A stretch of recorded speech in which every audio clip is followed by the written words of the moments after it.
we continue with this reading into a book, Believe It. Believe It by Amy Ken, and that's the copy. That's my copy. And we've been reading through it today. We're going to go to chapter 5. All right. The whole book is just about believing the right things that would get us from wherever we are to the place where we ought to be. Right. Life is all about believing. Life is a believing game. We're made believing beings. We are at our truest, highest form when we believe. We're made to have faith. We're made to live by faith. We're made to live by love. We're not made to live by fear. We're not made to live by sadness. We're not made to live by unbelief. We're made to have a hope, to have love, to have faith. That is the way God created us. So we're our truest, highest form. When we work in faith, we work in hope, we work in love. And that's the whole idea of the book, trying to get us to where we ought to be so that we can win in life. We can become champions in life. We can overcome in life. We can become the people, the person that God created us to be, so that we can be a blessing and not a parasite or something that people look over in this life, because we're wonderful. We're wonderfully created to overcome, to win in life. We've been going through this for the past 6 weeks. This is our 6th week here. And so we're going to go into chapter 5 today. And pretty much we said the book is just a story of each one of us, right? Are we able to move from being nothing into something, poverty into richness, powerlessness into powerfulness, unknown into notoriety, right? That's the whole essence of the book, and that's where we're trying to get you to. Like I keep on saying on my social networks, my idea, God's idea, me and God want you to win. We want you to be rich. We want you to become well-known. We want you to be your remarkable self. God made you remarkable, and we'll stop at nothing to get you there, right? Just stay with us. We want to get you there. If you want to get there, then use us as an extra vehicle in getting there, because that's the whole idea of what we do. And this is the whole idea of all I do every day, right? So that's all we're doing through the book. It's trying to get you where you ought to be as a winner in life, as an overcomer in life, as one who's fulfilling purpose in life, right? And we go on to chapter 5. And chapter 5 here is going to focus on the power of your microphone, the power of the influences on your life, because none of us is made here to be just an highland of his or ourselves. We are here in such a way that the influences, the voices around us affect our destiny. It affects whether we're going to attain or not attain, right? That's the way we're created. The voices around us become inputs into our subconscious mind. And if we don't correct them rightly, right, it becomes a recording of what we're giving to our subconscious mind to bring out, to work out, right? So it could either help us or hinder us, depending on the heart of the person speaking it and the way we receive it also, right? Life is not just about what you hear, it's about the way you hear it. What you hear and the way you hear it affects your destiny. It affects your fate. And because you're the captain of your soul, you need to be careful what you hear and the way you hear it. It's called the power of your microphone, the power of the things speaking to your life, right? So, and you know, in life, like we typically would say, it's not what the size of the dog that's important. It's how much fight is in that dog, right? It's not as much as how big, small you are. It's how much fight do you have in you? How much do you really want the thing that you're desiring for? It's not about whether you want it or you need it. It's the question is how much do you really want it? How much do you really need it? How much sacrifice are you willing to go through to get it? That will determine whether you get it or not. Because life is not about just asking. Life is about making demands, right? As a baby, yes, maybe ask, you get. But when it becomes the big things of life, as you grow up, It's not just asking. You have to place demands. You have to show that you want it with all that is inside of you, right? You're not going to get big things with just flimsy requests, right? It's a pleasant demand for it. It's a being willing to give all that you have to get it, right? And it's not how big you are, it's not who you are, your name, your creed, your faith, your color, your ethnicity. Is how much demand, how much do you really want it? How much is it a desire, a driving force within you to want it? That's what will determine whether you get it or not, right? And the influences around you determine that. They put the fight inside of you, right? And that's why they're important. Typically my mentor, Jim Rohn, would say that you are the average of the 5 people you're closest to, right? I know someone was saying it's not just the 5 people. When it says 5 people, it's just focusing on your immediate, there is your immediate circle and the other circles all around you, right? Depending on how much time you spend with them, how much you respect them, the so that much you respect them talks about how much weight you put to their words and how much those words you're even allowing into your life, right? Those who influence you. But the people that have the most impact on you are the ones that are closest to you, who are the ones that spend the majority of the time with you, right? So you have to be careful who you spend majority of your time with because they are speaking, they are doing, they are thinking. Every 3 of those ones are influencing you, all right? Because don't forget, the mind is a receiving and also a transmitting agent. Your mind transmits, your mind receives, right? So everything that is influencing or influenceable that is transmitting around you will influence your mind, even the spirit, even when the person does not speak anything. Just a mere fact that the person has access to your life, the mind of that person is transmitting, right? So it's what the person is saying, what the person is thinking, what the person is doing will influence your life, right? So you have to be careful the kind of people you allow into your space because they're influencing your life. And you might not like or you might not be in the path that you want, except and you allow only those that will influence you in the part of your destiny, the part of your goal, the part of the fate you want for yourself, right? Again, you're the captain of your soul. So take charge, right? The result of and this pretty much follows from the ties to what we call the law of average, right? In life, everything is trying to seek congruency, right?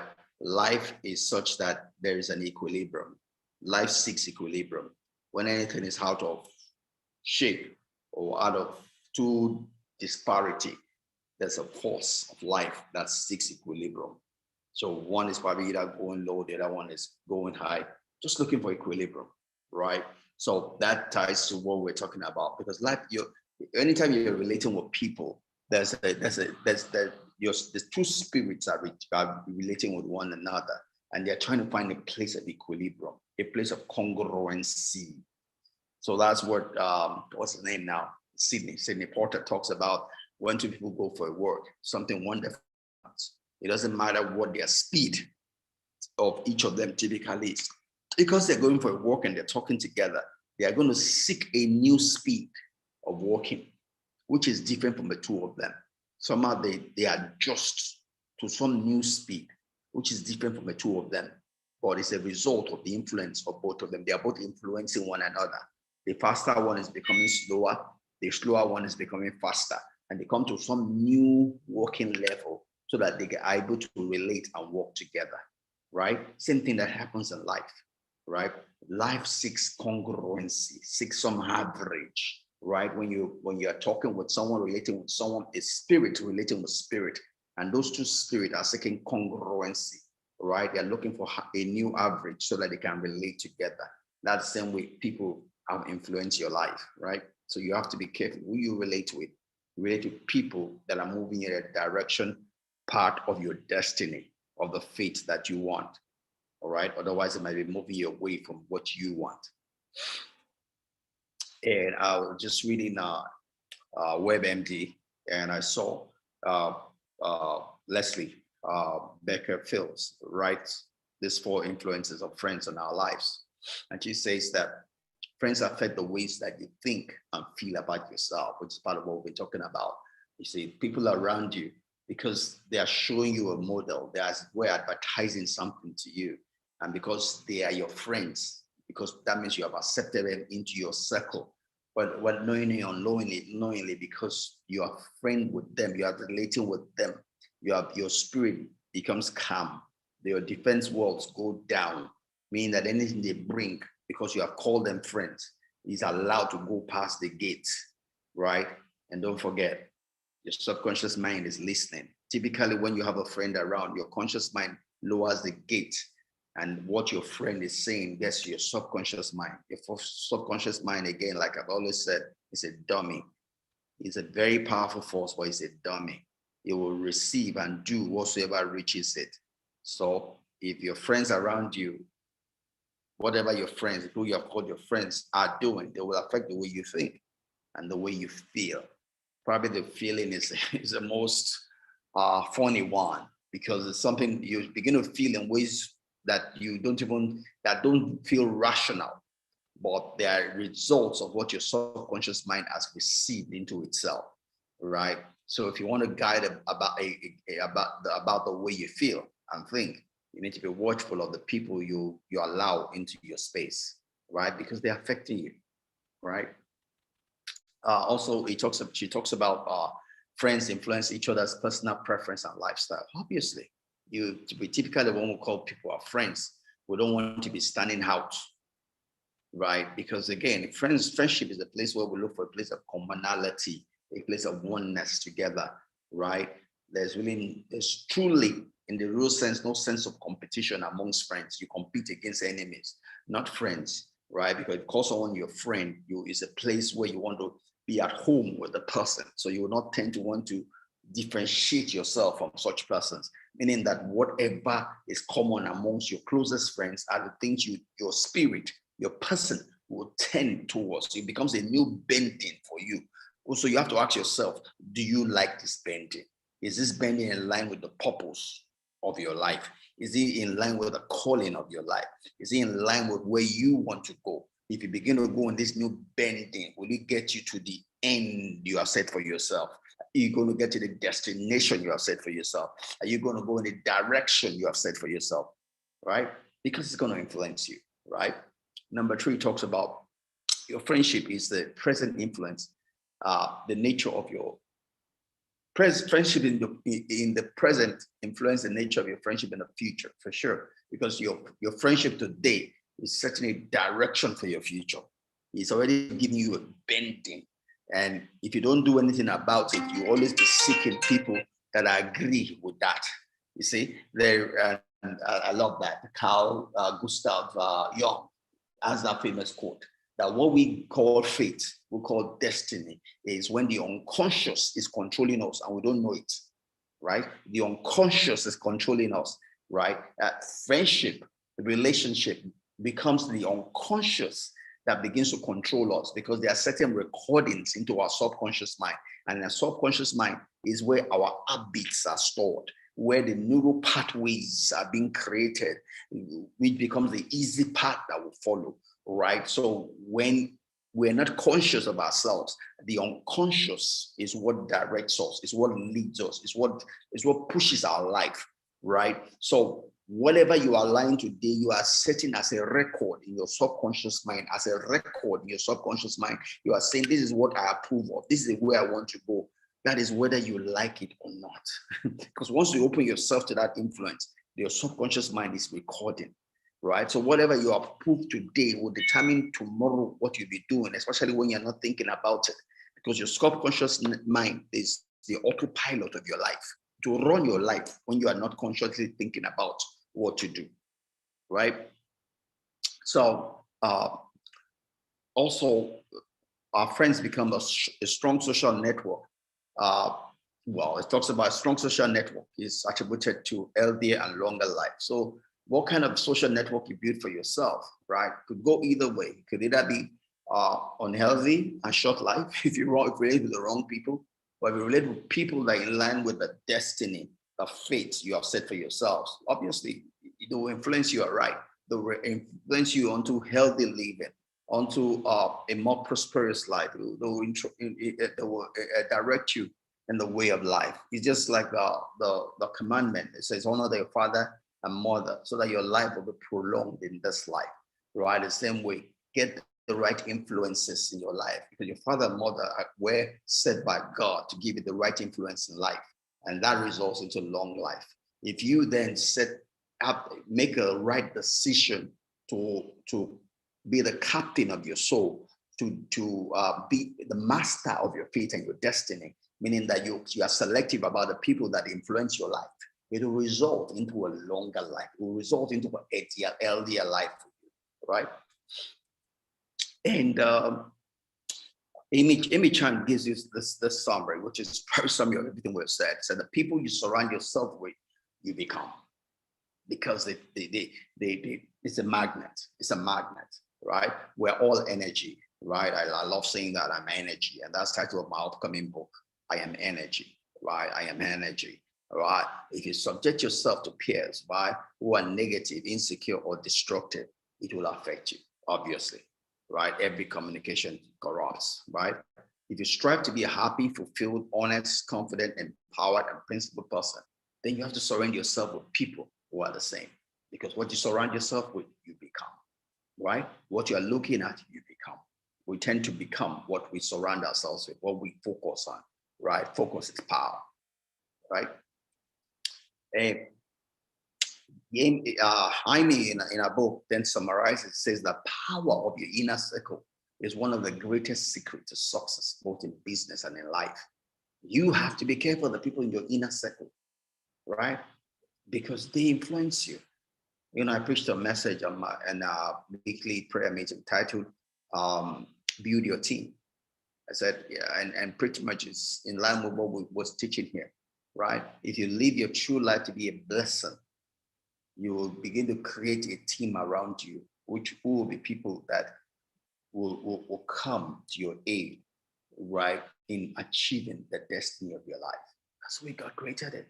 That's why Jesus Christ says, use unrighteous mammon to make friends in this life, right? He says that they'll welcome you, right, in the kingdom, but not just in the kingdom, in this life also.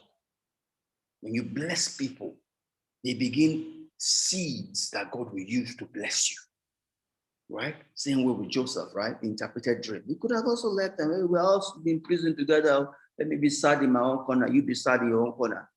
But he didn't choose that. He chose to be a blessing.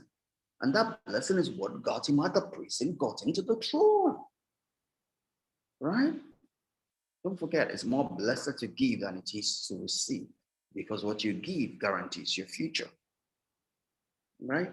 So be a blessing, be a friend, because as you be a friend, you're getting friends for yourself that will take you to the throne.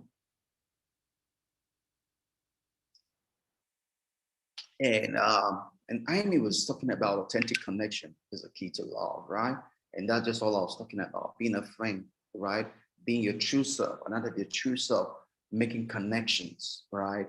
Then you'll receive the same back. The problem is that people are scared of being themselves, right? You see people similarly go out there and say, what do people want? What kind of me do they want? They go and show the kind of me that they want. Therefore, you're always laboring. You're not giving, you are receiving, because you are hungry for their approval. That's not giving.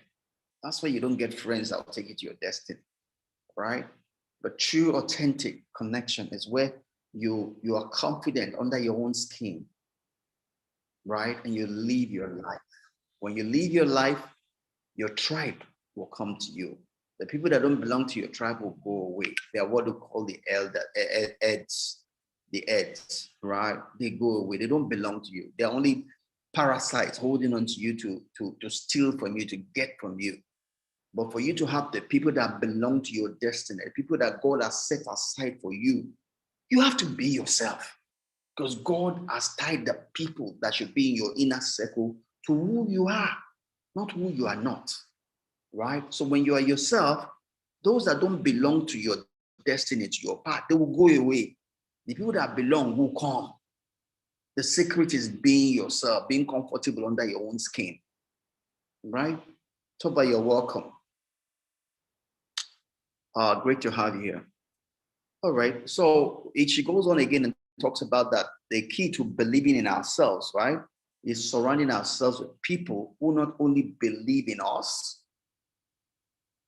and love us, but uh, but uh, all right, I missed some word there, but it's talking about the people who also sharpen us, right? So we're not talking about, so it's a two-way thing, right? We're looking for people that would make us comfortable in our weaknesses. We're looking for people that will challenge us also, right? So when I look for people within my circle, I'm not looking for weakness. I'm not looking for to be pampered. I'm not looking for pity party people, right? I'm looking for people that believe in me, that love me, and will tell me when I'm wrong. There'll be people that will challenge me to greater heights, right? And the way to do that is first of all to give it out, because what you give that you'll receive, right? If you love people genuinely, you are there to be a blessing to them. Every other thing will work automatic. First of all, the people that don't belong to you will go away because they will get frustrated. And those that belong to you, who are your members of your tribe, will come in, right? And we'll go on. We have Reshma Sarjani in our book, Brave, Not Perfect, made this statement, said, we become conditioned to compromise and shrink ourselves in order to be liked. A problem is when you work so hard to get everyone to like you, you very often end up not liking yourself so much, right? And that's true, right? It's what we call peer pressure, right? In the teens and young adults. But it also goes with some of us to adult life, or we have still have bullies in workplaces, bullies in church also, right? There are people that just want to form their own little party. Yeah, whether it's Yoruba party, Igbo party, politics in the church, politics at work, you know, if that is what you're seeking for, those little this thing that are going nowhere, then you're not going to make it in life, right? Life and living, especially knowing who you are, right, and showing forth who you are. Out of who you are, begin to love people. Then people that are belong to your tribe will congregate around you, right? Because uh, like and like will attract one another, right? If people see that you are someone that can bless them, someone on the journey to the same place as they are, then both of you begin to find commonality in one another because you need one another to strengthen and to help one another to get to where you need to get to, right? And I'm about to run out of time here, but that's just penultimate slide here. And also, golf, is where Amy picked up the main topic for this chapter. Bob talks about that we all have a microphone, that we control our lives, right? That we have the microphone. We are the ones that give people access to speak to our life or not. We own that microphone, and we can decide who owns that microphone to speak into our life or not. And we need to exercise that right. Because if you don't exercise that right, your life will just be pushed anyhow. You have to determine the people that can speak to your life or not. You have to determine not just what you hear, the way you hear it, because it takes both of that to affect your destination, your direction, right? And the way you live. And my last slide there goes, and Amy, just reemphasizes here, says, I believe when you are a true friend to other people, you attract true, honest, like-minded friends. Don't settle when it comes to who you surround yourself with. That's critical. That's very important. All right.